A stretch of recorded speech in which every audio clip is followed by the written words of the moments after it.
भारत और चीन के बीच सिर्फ सीमा पर ही विवाद नहीं चल रहा है, इसके अलावा भी कई अन्य मोर्चों पर दोनों देश एक दूसरे के आमने सामने खड़े हैं। हाल ही में विदेश मंत्री एस जयशंकर ने भी कहा था कि भारत को कई अन्य देशों की तरह चीन से व्यापार में सतर्क रहने की जरूरत है और अब चीन की तरफ से भी इसका जवाब आया है। दरअसल एस जयशंकर ने चीन के साथ व्यापार पर टिप्पणी को लेकर चीन में मचे विवाद के बीच एक बड़ी खबर आई है। रिपोर्ट के अनुसार चीन ने अपनी इलेक्ट्रिक वाहन बनाने वाली कंपनियों से कहा है कि वो भारत और तुर्की जैसे देशों में निवेश करने से बचे। दरअसल इसकी शुरुआत तब हुई जब विदेश मंत्री ने एक कार्यक्रम के दौरान कहा कि पूरी दुनिया को चीन के साथ एक कॉमन दिक्कत है। कई देश सुरक्षा कारणों से अपने देश में चीनी निवेश की जांच करते हैं और भारत को भी ऐसा ही करना चाहिए। केवल भारतीय नहीं बल्कि पूरा विश्व चीन को लेकर अलग अलग मुद्दों पर बहस कर रहा है। यूरोप में भी प्रमुख आर्थिक और राष्ट्रीय सुरक्षा बहस के केंद्र में चीन ही है। विदेश मंत्री के इसी बयान से चीन का हाल मिर्च लगने जैसा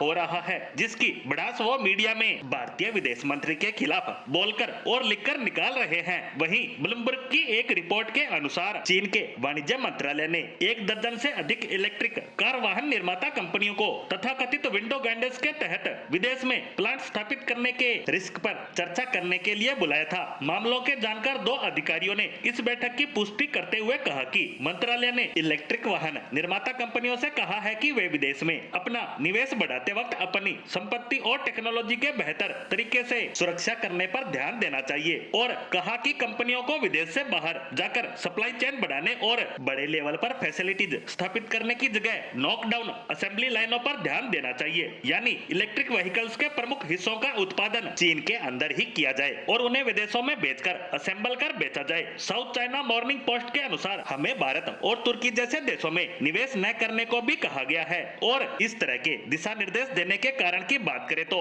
देश की नीति बनाने वाले लोग कुछ देशों के साथ बढ़ते तनाव को लेकर चिंतित है। साथ ही उन्हें लगता है कि ये देश उनकी टेक्नोलॉजी को उनके देश में प्लांट्स लगने के बाद चुरा भी सकते हैं। चीन से लगातार ऐसी खबरें आना उसकी बौखलाहट को दिखाता है। उसके अनुसार कुछ देशों के साथ बढ़ते तनाव के बीच वहाँ के स्थानीय अधिकारी और उपभोक्ता चीनी व्यवस्थाओं और उत्पादों का बहिष्कार भी कर सकते हैं। ऐसे में चीनी कंपनियों का निवेश खतरे में पड़ सकता है, यानी चीन परेशान है कि एक एक कर विश्व का लगभग हर एक देश उसका बहिष्कार कर रहा है और भारतीय विदेश मंत्री का बयान भी उसी संदर्भ को आगे बढ़ाता है। और इन्हीं सबसे चिढ़ते हुए चीनी सरकारी अखबार ग्लोबल टाइम्स ने पहले विदेश मंत्री पर व्यक्तिगत टिप्पणी करते हुए कहा कि उनकी टिप्पणियों से चीन के खिलाफ उनकी जलन और नफरत साफ नजर आई। हालांकि बाद में विवाद बढ़ता देख इस लेख को अंग्रेजी वेबसाइट से हटा लिया गया, यानी चीन गुस्से में भी है और डरा हुआ भी, क्योंकि भारत जो एक तो बहुत बड़ा मार्केट है वो उसके हाथ से निकलता जा रहा है, ऊपर से भारत में बढ़ रहा निवेश उसे टक्कर दे रहा है वो अलग।